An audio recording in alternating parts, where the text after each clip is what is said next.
La République démocratique du Congo, depuis 1960, va mal. Tous les secteurs sont au rouge, les secteurs politiques, culturels, économiques, sociaux et tant bien d'autres.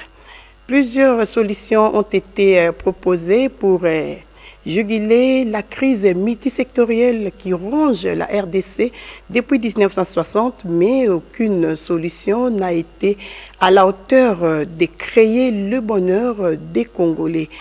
Est-il alors possible de conclure que la RDC est une terre maudite?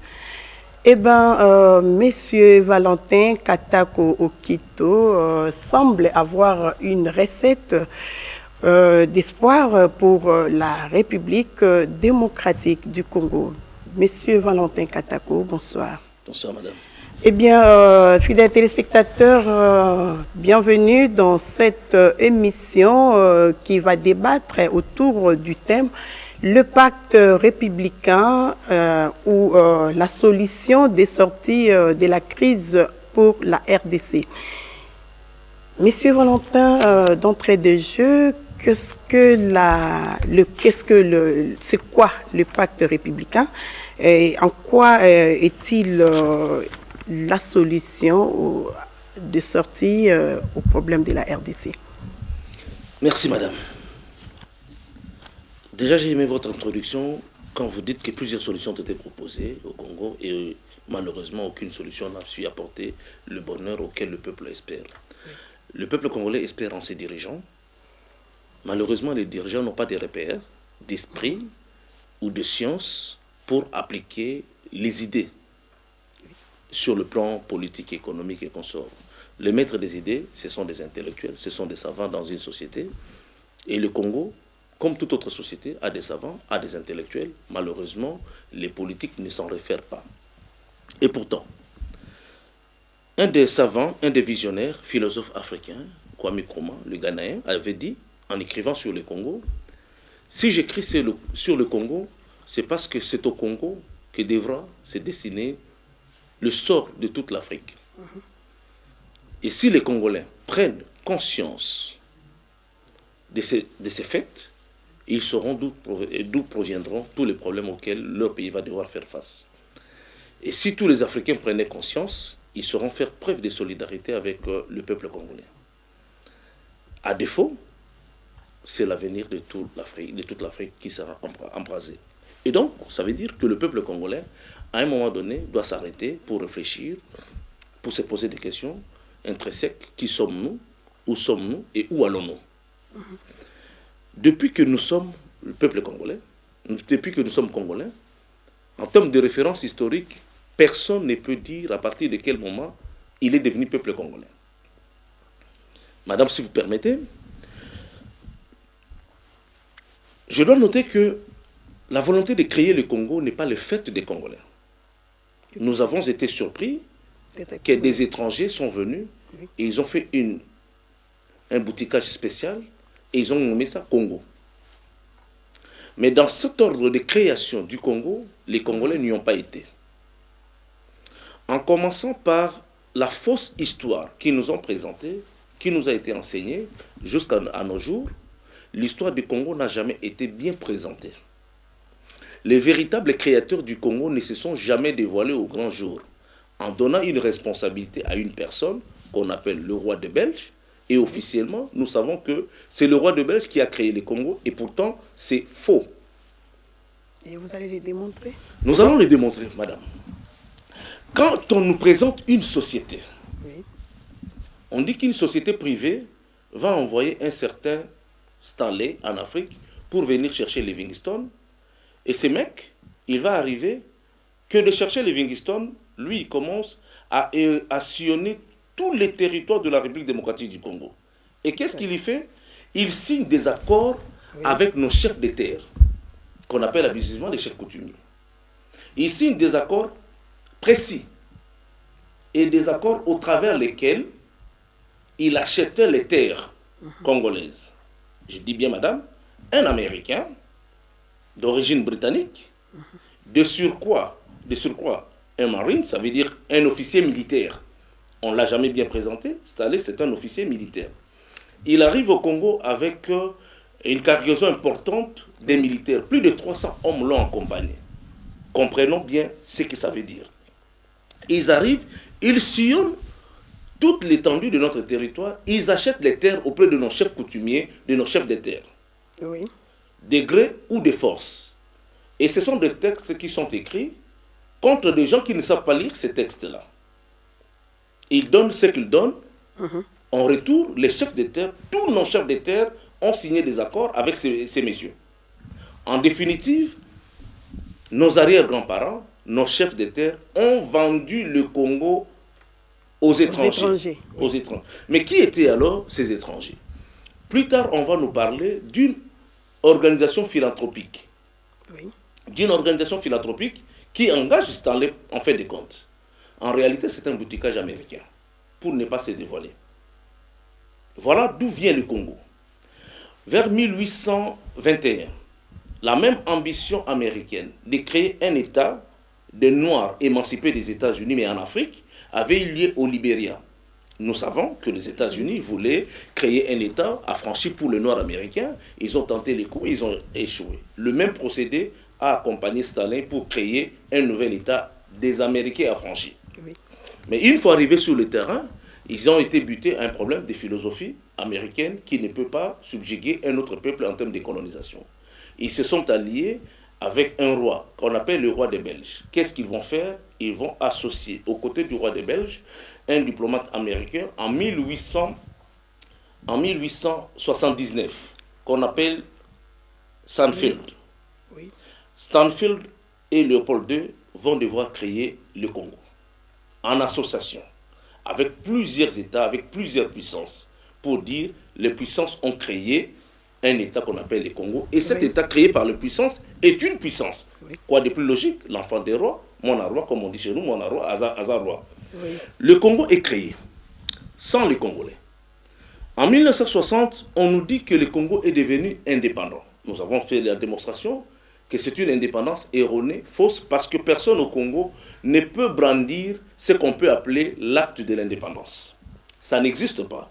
Nous avons appris à un moment donné que Gizenga aurait eu un document très très spécial qui serait Mukande il y a l'indépendance. Donc selon vous, le Congo n'a jamais été indépendant? J'en ai la preuve, madame. Oui. J'ai mis quiconque a défi d'apporter la preuve qu'il existe un acte par lequel voici l'acte de l'indépendance du Congo. Une déclaration conjointe des gouvernements congolais et belges. Oui. Quel est le contenu de ces documents? Je crois que beaucoup de gens n'ont jamais vu ces documents.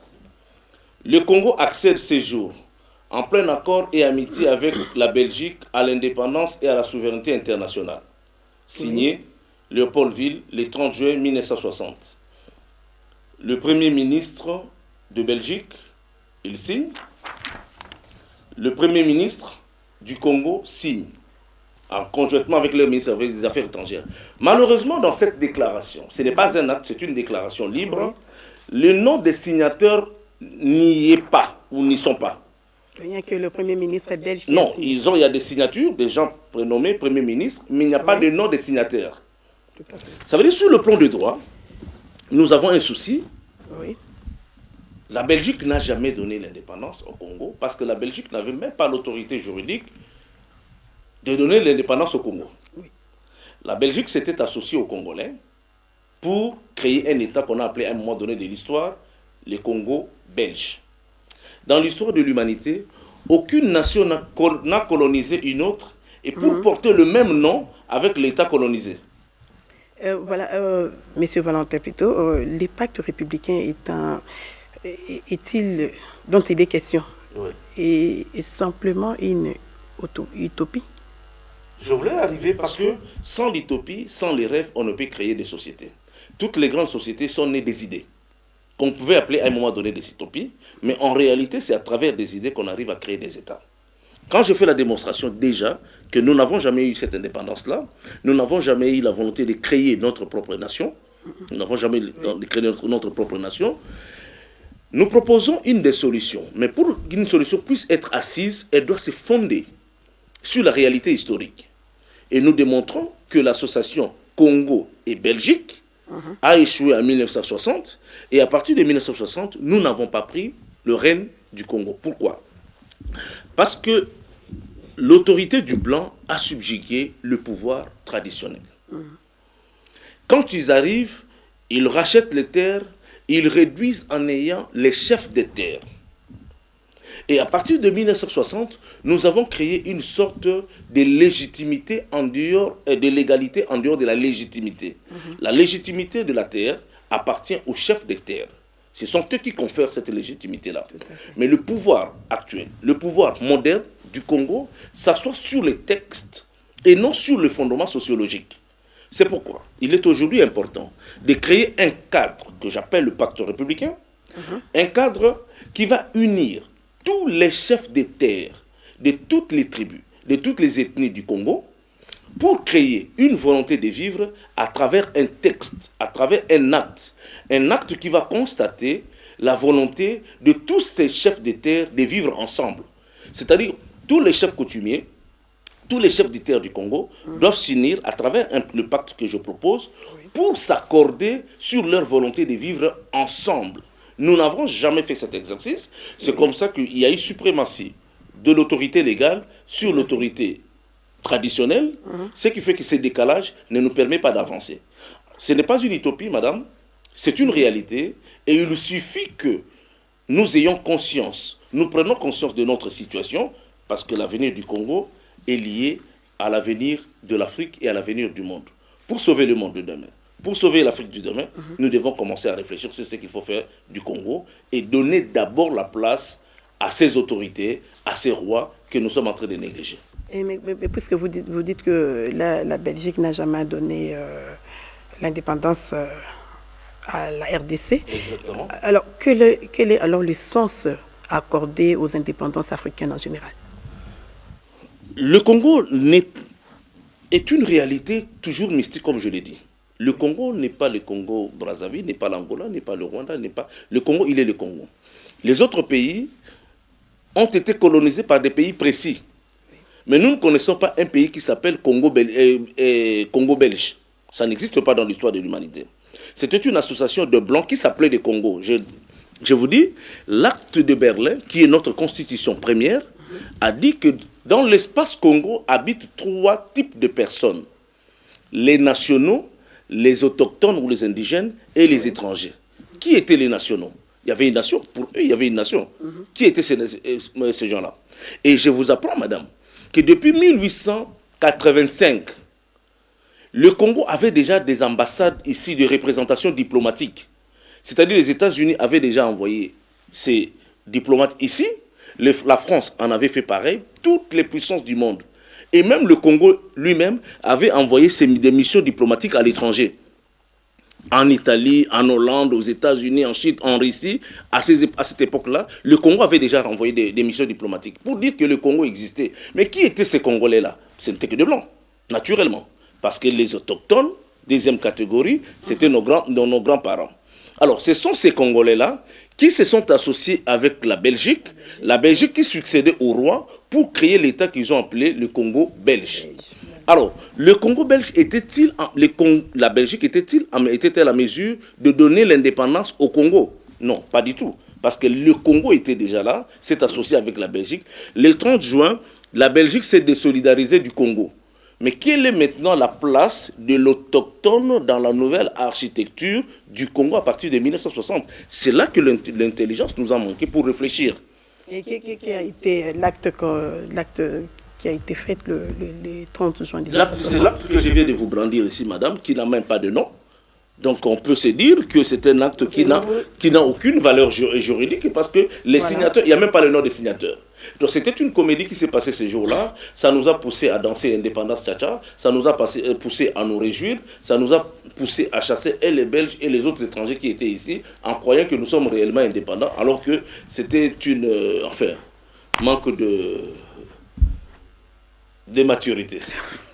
Voilà, à quoi consiste le pacte républicain? Mieux quel sera le rôle de la chambre éternelle ou chambre de Fumo, de Fumo dans l'architecture congolaise? Alors, quand nous proposons le pacte républicain, c'est une intelligence pour créer la nation. Oui. Vous savez que chez nous, l'État a précédé la nation. D'autres États sont nés à la suite des nations, mais nous, c'est l'État qui a prévalu. Oui. Et maintenant, nous voulons créer la nation. Les gens ont l'impression que les sentiments que nous avons d'appartenir à un espace géographique qu'on appelle le Congo, seul suffit pour créer la nation congolaise. Déjà, je dois rappeler que les sentiments qui est né de nous, du fait d'appartenir dans un ensemble territorial, le Congo, c'est un sentiment qui est né de la contrainte. On vous contraint de vous retrouver dans un milieu géographique donné. On vous contraint de vivre dans ces milieux, et Mobutu nous a beaucoup aidé là-dessus. Et le fait de vivre ensemble, ça a créé un sentiment. Mais nous n'avons jamais créé l'envie de vivre ensemble. Les chefs des terres, les Bambala, les Bambala, nos Fumu, nos rois, par exemple le Bambala. Et ailleurs on les appelle les notables. Ben voilà, on les appelle des notables. Moi je vais loin, ce sont de nos rois.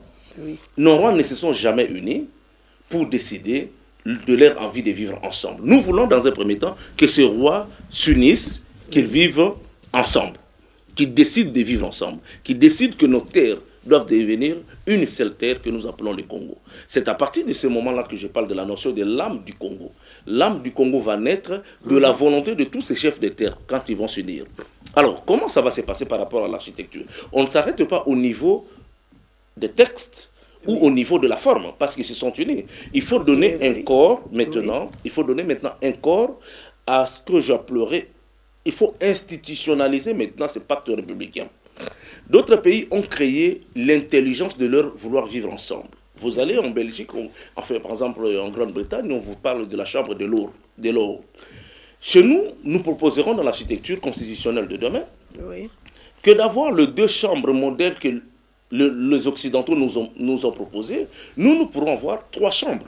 Au-delà de la chambre haute et de la chambre basse, nous pourrons avoir une autre chambre qu'on appellera la chambre d'un Fumu ou la chambre éternelle. Pourquoi la chambre de Fumu? Parce que le Congo a encore beaucoup de vides dans son histoire. Le Congo a encore beaucoup de vides. Le Congo doit compléter la notion de sa création. Là, vous nous enfoncez dans la spiritualité. Non, mais aucun État ne peut évoluer sans spiritualité. Aucun État ne peut exister sans spiritualité. Et la spiritualité, madame, ça dépend peut-être des repères dans lesquels on se retrouve. Mais le fait d'avoir un lien direct avec sa terre, c'est une spiritualité toute positive. Évidemment, je peux comprendre aussi le fait que nous avons rejeté l'autorité traditionnelle a poussé peut-être le chef des terres à se comporter dans un aspect défensif. C'est comme ça qu'on a considéré que ce sont des sorciers, Bazabandoki, chef coutumier. Quand on le voit passer même avec la tenue traditionnelle, peut-être les enfants sont prêts à fuir parce qu'on a l'impression qu'on voit un monstre. Alors qu'en réalité, ce sont nos valeurs culturelles. Tout à fait. Ce sont nos valeurs culturelles. Dans l'Afrique traditionnelle, dans le Congo traditionnel, dans nos villages, il n'y avait pas de sorcellerie. Ces chefs-là étaient des protecteurs. Il n'y avait pas de force mystique en mal, parce qu'il y avait des autorités qui s'érigeaient en mal contre... C'est justement le rôle aujourd'hui, abusivement peut-être, que les pasteurs sont en train de jouer. Mais nous avons ce rôle-là à travers nos chefs de terre.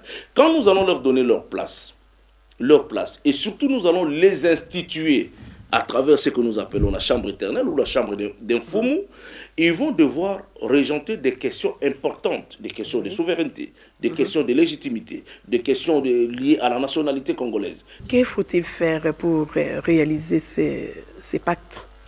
Ce qu'il faut faire, il y a plusieurs voies. Déjà, nous ouvrons un débat. Le Congo s'est beaucoup attardé sur le débat des individus, sur le débat des faits. Maintenant, nous voulons ramener le débat à un niveau de l'esprit où nous devons nous dire qu'est-ce que nous voulons pour notre Congo.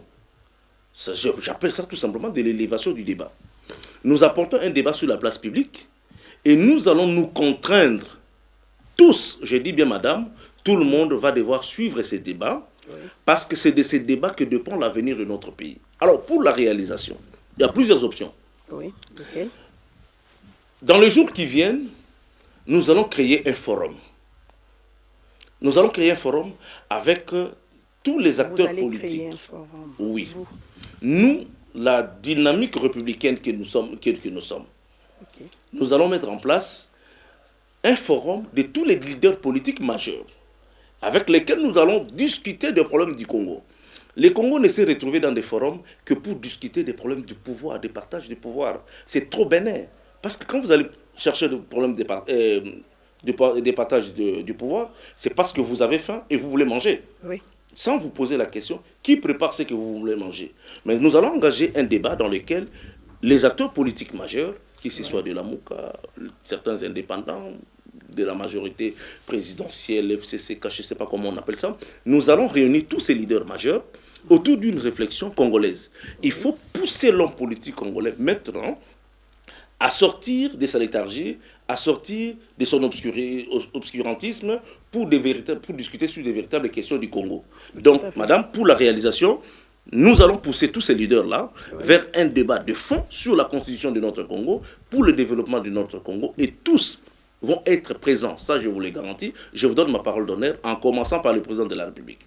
Au sortir de ces débats, le président de la République, en tant que garant de la nation, va devoir convoquer l'existence de ces pactes républicains en appelant, en associant, en mettant en place une commission, même gouvernementale, qui va devoir discuter avec tous nos rois, de quelque ethnie, tribu que ce soit.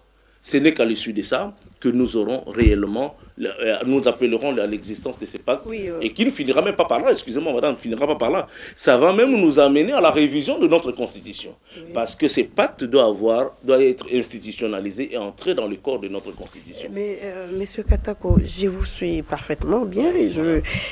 Êtes-vous sûr que les politiques congolais qui ont l'habitude à subjuguer l'autorité, vont-ils accepter de se faire dépouiller de leur autorité ou de leur pouvoir devant le chef coutumier? Naturellement, personne n'aime se voir dépouiller de son autorité. Peut-être qu'il se contente d'une petite autorité, mais en réalité, nous voulons les libérer. Nous voulons libérer l'homme politique. Il fait tout ce qu'il fait, mais il n'arrive pas à faire sortir le Congo de son marasme. Il n'arrive pas à comprendre pourquoi il n'arrive pas à bien gérer. Il déplore lui-même sa propre gestion. Donc il est content d'être là où il est, nous allons les laisser là où il est, mais nous allons les contraindre par deux voies de fait et deux voies de droit, parce que la grande partie de l'opinion congolaise qui adhère à cette vision va devoir les contraindre, parce que à défaut de la volonté, parfois la contrainte peut mieux payer.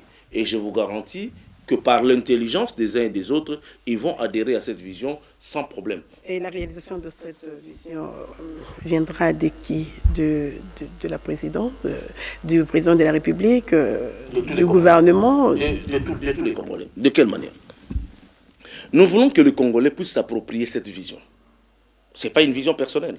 Nous voulons nous approprier de la vision qui considère que pour le fondement de la création du Congo, en vue de son décollage, nous devons commencer par reconnaître l'autorité de la terre, reconnaître nos rois, vivre avec eux, leur donner leur place. Pour ce faire, nous allons engager des mécanismes pour que tous les politiques, en commençant par le chef de l'État, puissent entrer dans la dynamique et pouvoir réaliser ses rêves. Voilà, Monsieur Valentin Katako, j'espère qu'on n'a pas puisé toute la matière, mais en tant qu'acteur politique que vous êtes, quel commentaire faites-vous sur le pacte républicain? Résumez-nous en quelques lignes. Les commentaires en termes de résumé, c'est la voie de sortie du tunnel. Le Congo s'est longtemps enfoncé, nous risquons davantage de nous enfoncer, au point d'aller à notre propre disparition. Pour arrêter l'hémorragie, nous devons nous regarder dans les yeux et nous dire, comme tout va mal, rentrons dans nos origines. Les gens là qui avaient vendu le Congo doivent renoncer à l'acte qu'ils avaient signé avec Stanley. Ils doivent renoncer à cet acte-là. Ils doivent se décider de se regarder en face, de s'accepter pour constituer la nation congolaise. À partir de ce moment, l'autorité étatique va être puisée sur le fondement de l'autorité légitime. Ça va créer la mystique du pouvoir. Parce qu'au jour d'aujourd'hui, le décalage, le fossé est tellement grand au point que tout ce que nous faisons, la terre congolaise ne nous reconnaît pas. La terre des Bapende reconnaît le Bapende. Mais la terre Congo ne nous reconnaît pas sous l'identité du Congo. Ce n'est que de cette manière que nous allons créer la nation congolaise. Et dès que nous créons la nation congolaise doit être considérée comme la chose qui appartient à tous au même moment. C'est donc, madame, la naissance de la République. Parce que je ne vais pas encore rentrer dans une donnée historique. La République démocratique du Congo, c'est un nom, mais ce n'est pas un attribut d'un État. Nous voulons que la République devienne un attribut, c'est-à-dire l'essence, la raison d'être d'une chose. Nous voulons donc instituer une République des citoyens, une République pas des hommes forts. Nous voulons bannir cette situation, nous voulons créer une véritable République là où le droit doit régner pour régenter les libertés des individus. Nous voulons créer une véritable République des citoyens. Ainsi donc s'achève notre émission d'aujourd'hui. Mesdames et messieurs, merci de nous avoir suivis. Portez-vous bien. Le rendez-vous prochain, c'est à la même heure sur la même chaîne. Au revoir.